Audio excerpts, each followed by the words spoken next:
It's Disruptive FM, live from the 2020 Consumer Electronics Showcase in Las Vegas.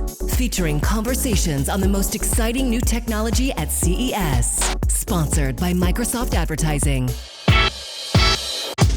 Hey, Patrick, it's been 6 months since I've seen you at Cannes. Good to see you again. Great to see you, too. We just happen to be in Las Vegas now. Gotta meet on the coasts.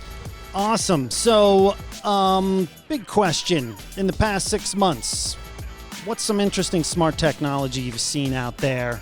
Some good things that you've looked at and you're like, wow, that's pretty interesting.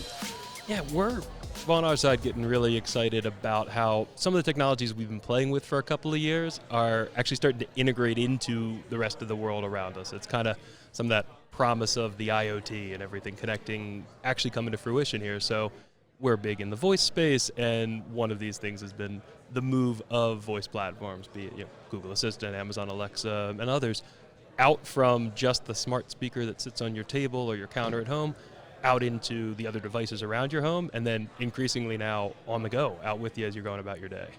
I love it. Now, you're bullish like me when it comes to voice. We're using our voices right now.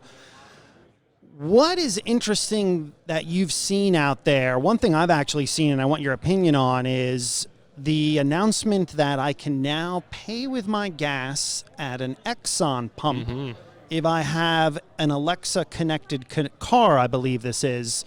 Yep. So I don't have to ever take out like a credit card. I don't have to ever do it. I just basically go, I pump my gas. I don't have to put the credit card in. I don't have to put my PIN in. I don't have to put my zip code in. I don't have to ask for a receipt.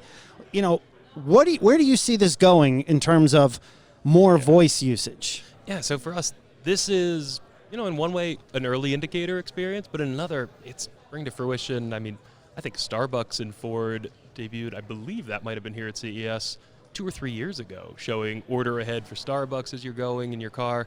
It's not a new idea, and it's really a move that we've seen started in mobile apps, right? It's order ahead and click and collect.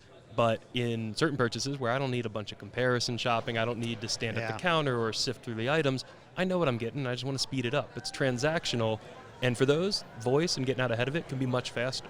And then for many of our clients, it can actually be really cool to help set up that shopping experience for a better trip. So you think, you use the term transactional. So let's say I'm in my car and I need to make a quick list knowing that I have to go to the grocery store. It's easy if I know what those 5 items are.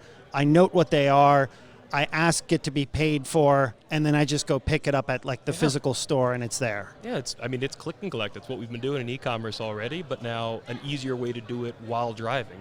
Multitasking during that time and making a little more of your time while you're at it for things that are fundamentally just that. They're transactional, right? It's not about a quality of an experience. I'm not there to really dig and compare this or that. I want these 3 or 4 things. They're kind of commoditized, or it's a brand that I already know I prefer, and I'm going to go in and pick it up. This is just saving me a little time.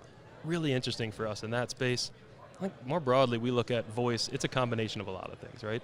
It's a new interface. So sometimes there's a voice experience where the point is speed, efficiency. It's supposed to just work better, faster, and get me the information or the command control that I need and make it super accessible, super easy, and quick. We're seeing that more and more with the integration of more devices around us. But then there's another side to voice where it's meant to be experiential. It's more about dive in, spend a little time here, navigate a conversation or an entertainment experience. And for that too, we're getting way better quality of experience design. Yeah, really, it's every month now we're seeing new things come out that are a lot of fun to play with, as well as those that are, maybe it's not about fun, but they're just efficient, they work well. Yeah, there's a narrative in every year since we're at the, we've crossed into a new calendar year. It's 2020. Yeah. A lot of discussion around trust, which is not a new concept. It's actually a concept that's probably existed since the beginning of human civilization. But how important is this when we are actually speaking to devices in terms of a lot of that data collection? How do we trust a lot of these companies with that information? And then second, how do we continue to make sure we have discussions around the ethics of this technology that might be making our lives a little bit easier, but may leave some questions hanging out there? Yeah, right.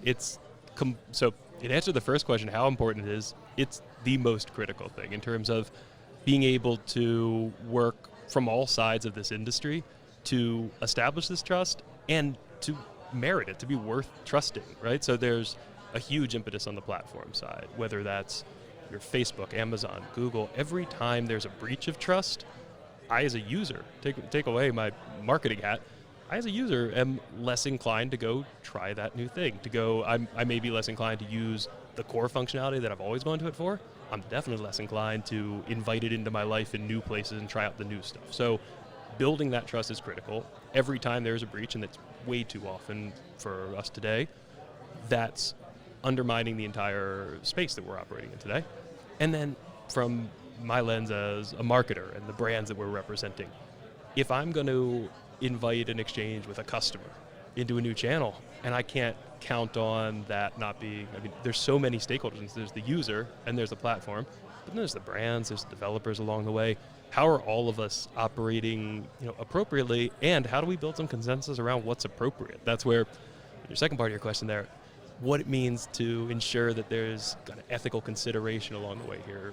For us, that's been a huge part of the conversation, going back to the start of, for me, from Vayner Smart for the last 4 years, but really in the last 18 months, we've been trying to work with clients to institute processes where there are step checks along the way to ensure we're trying to imagine forward. We're trying to think about not just how we solve these 2 or 3 technical challenges, but what are the implications those probably open up, and how can we, I don't think we'll ever be perfect at predicting everything that might go wrong, right? We're going to screw up, and I'd like to say we will mitigate or minimize some of those screw-ups, but maybe more importantly, we'll see them coming more quickly, and we'll react more quickly to try to fix them. And that's where I don't expect that trust is only going to be earned by perfection, right? Like, I'm actually willing to trust lots of imperfect things in my life, but I trust them because I understand their motivations, I believe in their intentions.